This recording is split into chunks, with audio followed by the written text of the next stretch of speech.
नमस्कार दोस्तों, कविता ये कोई बात हुई? आप 10 कहो, मैंने मान लिया। मैंने एक कहा तो मुंह बन गया। कविता का स्वर तल्ख था। मैंने उसकी आंखों में झांकने की कोशिश की। इस तल्खी के पीछे कहीं न कहीं उस बेनाम रिश्ते की पीड़ा थी जो 3 साल चलने के बाद टूट गई। फिर प्रेम कहाँ हुआ? मैंने पूछा। मैं भी तो यही कह रही हूँ, प्रेम कहाँ हुआ। प्रेम होता तो वह मेरी एक बात मानता जरूर, कविता बोली। आपका प्रेम सच्चा था? अपनी जानती हूँ कि सच्चा था। उसकी कह नहीं सकती। कुछ सोचकर मैं बोला, मुझे लगता है कि आप दोनों का प्रेम परिपक्व था। ये आप कैसे कह सकते हैं? प्रेम प्रेम होता है जहाँ भावनाओं के सिवाय कुछ नहीं होता। आपकी भावनाओं से खेला उसने। क्षणांश कविता किन्हीं ख्यालों में खो गई। उभरी तो उसकी आंखें भींगी हुई थी। ऐसा ही समझ लीजिए। सुना है कि वह शादीशुदा था? हाँ। मेरे कथन पर कविता ने नजरें झुका ली। इसके बाद भी आपका झुकाव उसकी तरफ था। क्या यह व्यभिचार नहीं? सिर्फ एक स्त्री के लिए, उस पुरुष के लिए नहीं जो शादीशुदा होकर भी एक निश्चल निष्कलंक लड़की के आए प्रेम के नाम पर बरगलाता है। आप अलग भी तो हो सकती थी। पुरुष के लिए हो सकता है, मगर एक स्त्री के आसान नहीं, क्योंकि वह जब किसी को चाहती है तो दिल की गहराइयों तक चाहती है। उसके लिए वह सब कुछ हो जाता है। एक शादीशुदा से शादी करके क्या उसकी बीवी के साथ अन्याय नहीं करती? प्रेम अंधा होता है। तभी तो कह रहा हूँ, आप दोनों का प्रेम अपरिपक्व था। झूठ। आप बिल्कुल झूठ कह रहे हैं। कविता उत्तेजित हो गई। चलिए मान लेते हैं कि आपका प्रेम परिपक्व था। फिर क्यों उसे लेकर आपका मन तिक्त रहता है? प्रेम का दूसरा नाम त्याग है। उसे इतनी समझ कहाँ? आपको तो थी। मैं आपकी तरह महान नहीं। मैं एक साधारण स्त्री हूँ। मुझमें भी मानवीय कमजोरियां हैं। उसकी भी रही होगी। वह धोखेबाज था। आपको पता है हम कितनी दूर निकल आए थे, यहाँ तक का शादी का फैसला ले चुके थे। अच्छा हुआ आप बच गई। सुनकर कविता को अच्छा नहीं लगा। उसके दिल में आज भी उस रिश्ते की कसक थी। क्या नाम बताया उसका? अनुराग। मैंने अपनी याददाश्त पर जोर दिया। हाँ। आपको पता है कि कितनी कानाफूसी हुई थी विभाग में? किस लिए? हमारे उसके प्रेम प्रसंग को लेकर। किसे फर्क पड़ा, उसे या आपको? उसे क्या पड़ेगा? कविता का चेहरा बन गया। प्रेम में विष मीरा को ही पीना पड़ता है। वह भावुक हो गई। उसकी बीवी को पता था कि अनुराग से आपका अफेयर है? कह नहीं सकती। एक बार अनुराग उसे गांव से शहर ले आया। मेरा उससे परिचय कराया। वह कम पढ़ी लिखी गंवई महिला थी। एकदम सीधी सादी थी, लिपस्टिक तक नहीं जानती थी। मैंने उसे बाजार घुमाया, नए नए परिधानों से परिचय कराया। वह बहुत खुश थी। आपको किस रूप में जाना? इस सवाल पर एकाएक वह खामोश हो गई। हम दोनों के रिश्ते मधुर थे। एक तरह से अनुराग की बीवी और मैं अच्छे दोस्त बन गए। अक्सर फोन पर बातें होती। ये कहकर आप क्या साबित करना चाहती है? मैं आपकी बातें समझ नहीं पा रही हूँ। कविता किंचित होकर झुंझलाए। खूब समझ रही है कविता जी। कहीं न कहीं आपके मन में खोट था। सुनकर वो आग बबूला हो गई। आपकी यही बातें अच्छी नहीं लगती, कुछ भी बक देते हैं। मैं सोच समझ कर कह रहा हूँ। जब बात उठी ही है तो सच सच बता दीजिए। क्या यही कि अनुराग की दूसरी बीवी बनती तब उस सीधी साधी गंवई महिला के ऊपर क्या बीतती, आपने सोचा है कभी? न बनती तब मेरे ऊपर क्या बीतती? कोई जख्म नासूर बने उससे पहले उसे काट छांट कर अलग कर दिया जाए, यही बेहतर होता है। क्या दर्द नहीं होता? थोड़े समय के लिए। उसके बाद तो सुकून ही सुकून होता है। अलग तो गई, पर मिला क्या? आज भी उसकी याद आती है तो आंखें भर जाती हैं। दो जिंदगियां बर्बाद होने से बच गई। सिर्फ अनुराग और उसकी बीवी की, मेरी नहीं।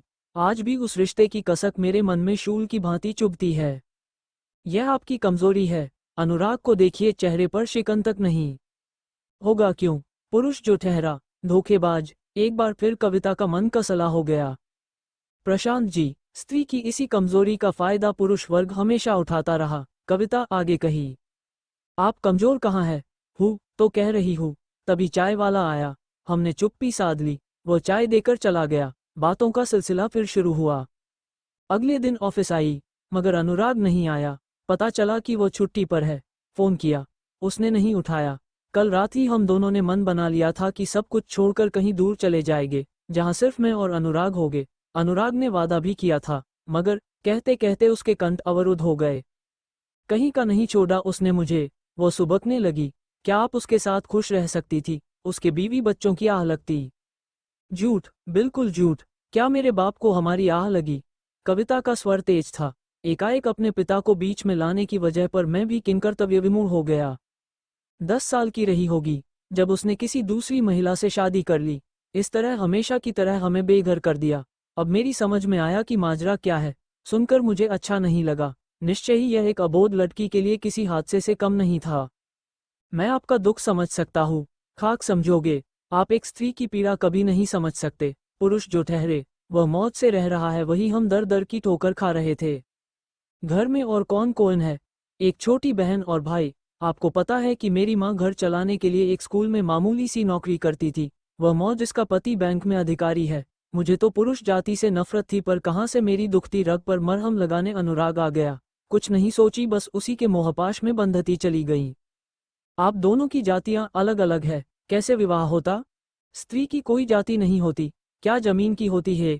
कविता के तर्क के आगे मैं निरुत्तर था। अभी भी वक्त है। क्या उम्र होगी आपकी? सुनकर कविता मुस्कुराई। स्त्री की उम्र नहीं पूछते। मैं झेपा। मासूम सी बच्ची लगी। अपने प्रेम पर बेबाक टिप्पणी करने वाली कविता कैसे बुरी लड़की हो सकती है? क्यों लोगों में उसके प्रति नकारात्मक भाव है? सिर्फ इसलिए कि उसने अनुराग से प्रेम किया। किसी ने अनुराग को दोषी नहीं माना। इसे पुरुषोचित समाज की तानाशाही नहीं कही जाएगी, जहां दोष सिर्फ स्त्री को ही दिया जाता है। प्रशांत जी, क्या आपने किसी से प्रेम किया था? कविता के अधरों पर खुशी के भाव तिर गए। मैं मुस्कुराए बिना न रह सका। सुनंदा की नज़र मेरी तरफ टिक गई। वह भी उत्सुक थी। प्रेम चीज ही ऐसी है जो हर काल हर परिस्थिति में इंसान को गुदगुदाती है, बशर्ते वो प्रेम ही हो। कुछ सोचकर मैं बोला, मैं प्रेम के बाजारीकरण के खिलाफ हूँ। आप दबाव मत डालिए। मेरे और कविता के प्रेम में यही अंतर था। तभी अनुराग आया। उसे देखकर हमेशा की तरह कविता ने नजरें फेर ली। बातचीत का तो सवाल ही नहीं उठता। इसे विडंबना ही कहोगे कि कविता और अनुराग एक ही छत के नीचे काम करते हैं। विभाजन के नाम पर एक प्लाईवुड की दीवार, यह कविता के लिए राहत की बात थी।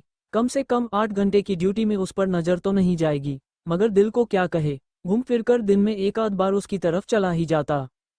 अपने पिता के पास जाने का प्रयास नहीं किया? मैंने पूछा। एक बार मौ के साथ गई थी। बहुत जिद की, तब मौ तैयार हुई। पापा को देखते ही दौड़कर उनकी गोद में बैठना चाहा, मगर पापा ने मुझे कोई खास तवज्जो नहीं दी। उनकी गोद में उनकी दूसरी पत्नी से जन्मी बेटी थी, जिसे वे बड़े लाड प्यार से खिला रहे थे। पापा, आप घर क्यों नहीं आते? मेरे बालसुल्भ सवाल पर पापा कुछ नहीं बोले। वे मेरी मौ की तरफ देखकर नाराज स्वर में बोले, मेरे और तुम्हारे संबंध हमेशा के लिए खत्म हो गए हैं। मैं आपसे कुछ मांगने नहीं आई। कविता ने जिद की, इसलिए चली आई। मेरा किसी से कोई रिश्ता नहीं, कविता से भी नहीं। बेकार की बकवास मत करो। किसी और से शादी करके घर बसा लो। एक बार बसा कर देख लिया। मौ के लहजे में व्यंग्य का पुट था। जहनुम में जाओ, आइंदा मत आना। तभी उनकी बेटी रोने लगी। पापा उसे गोद में लेकर बाहर जाने लगे। उनकी दूसरी बीवी पर्दे से बाहर आई। हम दोनों को देखकर ठिठक गई। मैं इसे 5 स्टार दिला कर आता हूँ, कहकर वे बाहर जाने लगे। पापा का ये रूप मेरे लिए अप्रत्याशित था।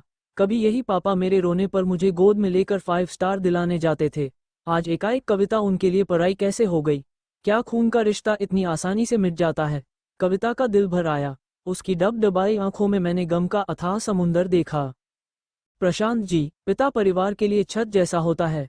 अगर किसी परिवार के ऊपर से पिता का साया उठ जाए तो उस परिवार पर क्या बीतती है, उसका एहसास मुझसे बेहतर कैसे हो सकता है। पापा दुनिया में न रहते तो मैं संतोष कर लेती, मगर वे तो जिंदा थे। उसने जिंदा पर जोर दिया। पिता के प्रेम से वंचित कविता के दिल में जो भावनात्मक रिक्तता आई, अनुराग के प्रति आसक्ति उसी की परिणति थी। वह आगे कहती रही, अनुराग ने शादी की सच्चाई को मुझसे छुपाई। ये जानकर मेरा मन उसके प्रति घृणा से भर गया। मेरे अंदर प्रतिशोध की ज्वाला धधकने लगी। इसके बावजूद मेरे दिल में उसके प्रति प्रेम कम नहीं हुआ। क्या मिलता अगर अनुराग का घर बर्बाद होता? इस सवाल पर मैंने देखा कविता की आंखें नीली हो गई। नाक सुगड़ते हुए बोली, मैं स्त्री हूँ, घर बनाती हूँ, बिगाड़ती नहीं। तो क्या प्रतिशोध का इरादा बदल दिया? आप भी अच्छा मजाक कर लेते हैं।